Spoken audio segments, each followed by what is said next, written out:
Olá, pessoal! Estamos aqui hoje mais uma vez para refletirmos juntos a nossa liturgia do dia, tá certo? E hoje, nessa terça-feira, as leituras falam pra gente que nós devemos nos alegrar, porque o Senhor nos salva e nos enviou seu Filho para nos resgatar da força do mal e da morte. Ao celebrarmos sua palavra, supliquemos que nos ajude a estar sempre vigilantes. Então, a primeira leitura de hoje está em Romanos, capítulo 5, versículo 12, depois o versículo 15, depois o versículo 17 a 19, depois o versículo 20 e 21. Romanos, capítulo 5, versículo 12, depois o versículo 15, depois o versículo 17 a 19, depois o versículo 20 e 21.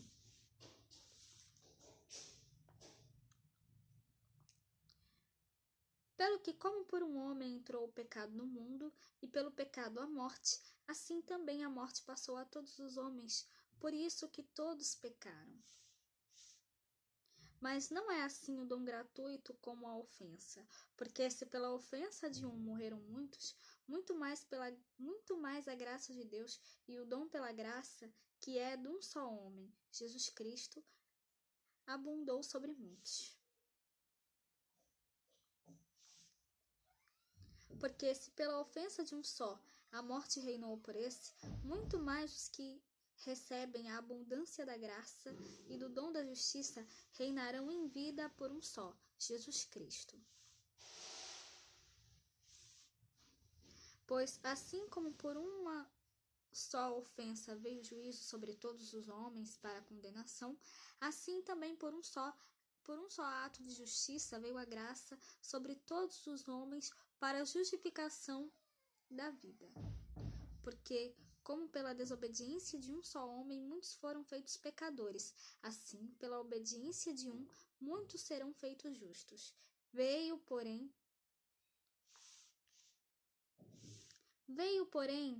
a lei para que a ofensa abundasse, mas onde o pecado abundou, superabundou a graça, para que assim como o pecado reinou na morte, também a graça reinasse pela justiça para a vida eterna, por Jesus Cristo, nosso Senhor. Então, essa primeira leitura mostra pra gente que a graça de Deus em Jesus Cristo redime a humanidade do pecado. É essa, a pregação do apóstolo Paulo, indicando que o Senhor não nos abandonou à própria sorte, mas ao contrário, enviou seu Filho como dom e salvação. Em Jesus somos resgatados das garras da escravidão e renovados em sua graça para uma vida de proximidade com Deus, no seu amor e benevolência. Assim como o pecado tem reinado pela morte, que a graça reine pela justiça, como diz a primeira leitura hoje, Então é por isso que devemos estar sempre vigilantes, Cristo nos fala que nós devemos estar sempre vigilantes, e é isso, que a gente vai ver agora na leitura do Evangelho hoje, que está em Lucas capítulo 12, versículo 35 a 38. Lucas capítulo 12, versículo 35 a 38. Naquele tempo, disse Jesus aos seus discípulos: Estejam cingidos os vossos lombos e acesas as vossas candeias. E sede vós semelhantes aos homens que esperam o seu Senhor, e quando houver de voltar das bodas, para que quando vier e bater, logo possam abrir-lhe. Bem-aventurados aqueles servos, os quais, quando o Senhor vier, achar vigiando. Em verdade vos digo, que se cingirá e os fará sentar à mesa, e chegando-se, os servirá. E se vier na segunda vigília, e se vier na terceira vigília, e os achar assim, bem-aventurados são os tais servos. Então, na leitura do Evangelho hoje, de Evangelho de Lucas, como diz o Senhor, devemos estar cingidos e preparados, vigilantes e esperançosos, que a nossa fé não desfaleça e que nos comportemos sempre como pessoas que receberam a luz de Cristo e por isso a testemunham com suas vidas.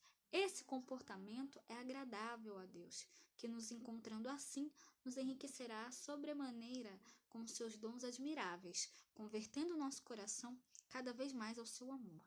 Então esse é o grande convite, e a ele devemos responder com sabedoria, retidão e com a prática da justiça, e que nós realmente possamos sempre dizer sim a Deus, sempre dizer sim a Cristo, né, e sempre colocar em prática os seus ensinamentos, tá certo? Então, era isso que eu tinha para falar para vocês hoje. Muito obrigada a todos por curtirem, por comentarem. Aqueles que só assistem mesmo, também agradeço. Espero que vocês tenham gostado dessa reflexão de hoje. Espero encontrá-los todos aqui amanhã, quarta-feira, se Deus quiser, para continuarmos refletindo cada vez mais as leituras da Sagrada Escritura. Então, muito obrigada a todos e até a próxima, se Deus quiser.